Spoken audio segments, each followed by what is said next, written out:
नमस्कार, मैं हूं रवि किशन और आप मुझे देख रहे हैं UNN पर। देखते रहिए, आशीर्वाद दीजिए। हमारे मित्र, हमारे छोटे भाई उदय का चैनल है। नमस्कार, मैं हूं दिनेश लाल यादव निरहुआ। आप देख रहे हैं UNN मीडिया। आजमगढ़ में रिंग रोड के बनावा था, निरहुआ बनावा था। आजमगढ़ में नया रेलवे स्टेशन बना था। आजमगढ़ का एक एक सड़क चमका लगल। और आवे वाले समय में आप देखिए, अब महायोजना भी लागू हो गई आजमगढ़ में, तो हमरे युवा लोगन का भविष्य चमकल वाला है। काहे कि जब महायोजना लागू होले तब जाके बड़े शहर की तरह वहां फैक्ट्री भी लगेले, बड़ा बड़ा उद्योग भी लगेला। और एक चीज और जानत वालो, जब हम आयल रही ना तो एगो गांव में गई प्रचार शुरुआत करे, हरिहरपुर गांव में। तो हरिहरपुर गांव के लोगों ने कहा कि भैया हम लोग संगीत की साधना करते थे, अब हमको गांव छोड़ना है। हम बोले क्यों गांव छोड़ना है? बोले हमको कोई पूछता नहीं है। हम बोले चिंता मत करिए, चुनाव खत्म होने दीजिए, इस गांव को मैं कैसे चमकाता हूं आप देखिएगा। तो गांव वाला कहने लगे भैया ऐसा ही सब कहला, लेकिन चुनाव बात के लोग कहला ना। हम कहे ठीक है, एक बार भरोसा करके देख ला। चुनाव खत्म हुआ और उसी हरिहरपुर में संगीत महाविद्यालय बन रहा है। और उस हरिहरपुर के जो संगीत की साधना करने वाले वो गांव छोड़ के भागने की बात कर रहे थे, उनके बच्चे उसी विद्यालय में पढ़ा रहे हैं, अपने गांव में ही रोजगार पा गए। ये होता है बात करना, उसको पूरा करना। अगर रोजगार देने की बात कर रहे हैं तो वो देने की कुव्वत भी रखते हैं। यही विश्वविद्यालय बन गया, यही आप देख रहे हैं अटल आवासीय विद्यालय बन गया, जिसमें हमारे मजदूर के बच्चे रह के पढ़ाई करेंगे, फ्री में पढ़ाई करेंगे और रह के पढ़ाई करेंगे। वहां आपके बगल में गंभीरवन में बना, गंभीरवन में बनल है, पहला बनल है पूरे भारत में। पहला कहां बनल है? अपने आजमगढ़ में। ये है।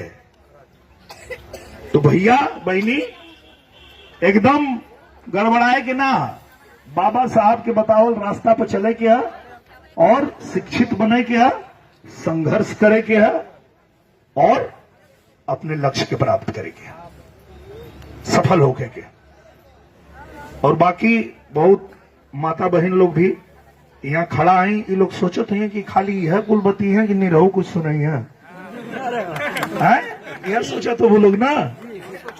और इहो कहत हूँ कि चक सेठवल में बाबा साहब का प्रतिमा ना लगल है, कि लोग जमीन कहीं उपलब्ध करा दिए तो प्रशासन से आप इजाजत करवा कर हो जाए। हाँ, ये दो चीज। जी। चक सेठवल में बाबा साहब की प्रतिमा अभी ना लगल है, तो ओकर कानूनी प्रक्रिया पूरा करके और ओके लग जाइए, लगाओ जाइए, ओके लगवाओ जाइए। और सुना चाची लोग, तो हम लोग खातिर एगो गाना बनैले हम, और गनवा के ना तनी तोहनो लोग सीख ला लो। जब बारात आवेले तो गाड़ी गावे लो लोग, हाँ गावे लो लोग, हम सुन ले हैं। तो वही के तनी बदल के अब गावल शुरू करा लो कि चोरवा लूटे रवन का बजी गईल घंटी हो, अब भारत विकसित देश बनी मोदी का गारंटी हो। काहे कि पूरा देश का लोग कहत हुआ, सब केहू कहा था कि यही तरह कमल खिलत रही तो खाता में पैसा मिलत रही। दिखाए लइको जाना था आजमगढ़ कमल खिलत रही तो जो रसनवा मिलत है ना, आज प्रधानमंत्री जी कहना 5 साल और मिलत रही, ऐसा ही मिलत रही। और एक आज सबसे बड़ी बात प्रधानमंत्री जी का कहना कि 70 साल जेकर उम्र हो गई, वो चाहे गरीब है, चाहे मध्यम वर्ग का है, चाहे अमीर, अगर 70 साल का हो गया तो वो आदमी के 5 लाख रुपया के इलाज का बीमा जो ना ओकर योग्यता हो गई। केहू हो 70 साल का अगर हो गल तो हो गई। आयुष्मान कार्ड का वो होल्डर बन गए, वो कर इलाज करे खातिर सरकार कह देलस। तो आप लोग एक बार मन में बना लिया सोच लिया लो कि एक तरफ हुआ जे प्रधानमंत्री बनने के बाद लगातार जोने गरीब के क्यों पूछत ना रहे ना, वही गरीब के मोदी जी पूजन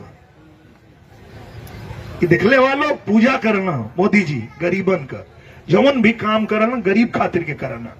और सब केहू परेशान काहे है, कुल चोरवा इकट्ठा काहे होत हुआ पता है काहे कि अगर पहले जब उन्हन का सरकार रहा तो कुल पैसा लूट के बटवा कुल रिश्ता नाता में, अब वह पैसा निकाल के मोदी जी भेजत हुआ किसान के खाता में। बस यही से परेशान हो कुल एक एक करके जेल में जात हो कुल। तो हम लोग सुन ले रहे बा भैया लोग कि कौन एगो ऐसा मुख्यमंत्री रहा जो चारा खा गए, सुन ले रहा लो चारा खा गल। अरे बाप रे बाप, एगो नया घोटाला सुनवा लोग तो तुम लोग माथा पीट ले वालो। अब भाई हम गए छत्तीसगढ़, वहां का जो कांग्रेस के नेता रहा गोबर खा गए। हाँ गोबर घोटाला भैया, अभी वो जेल में गला गोबर घोटाला। गजब हाल है भाई ना इनका।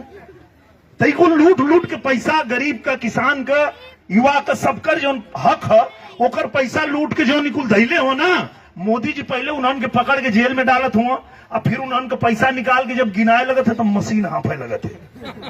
हाँ बाप रे, इतना पैसा रख ले हो कुल कि वो पैसवा के गिने में आदमी छोड़ा मशीन हाफ जाते, बंद हो जाते मशीन, इतना पैसा रख ले हो कुल।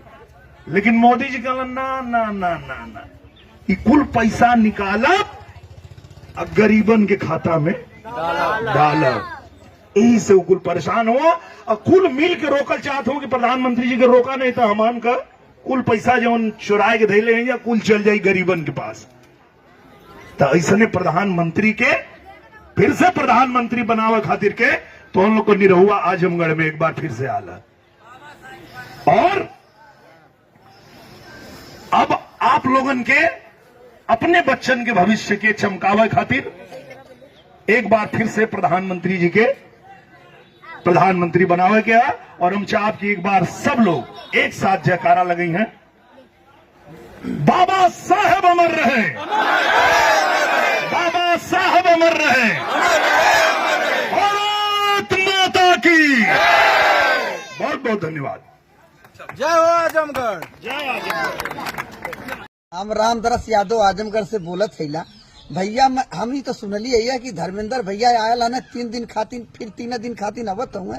हम तो यह आपसे आग्रह करे चाहला धर्मेंद्र भैया, ये गर्मिया में आप सुलझ जाइबा, झाऊस जाइबा, अरे चल जाए एसी कमरा में बैठा। और दिनेश लाल निरहुआ चुनाव जीत गए, कहाँ है परेशान होता।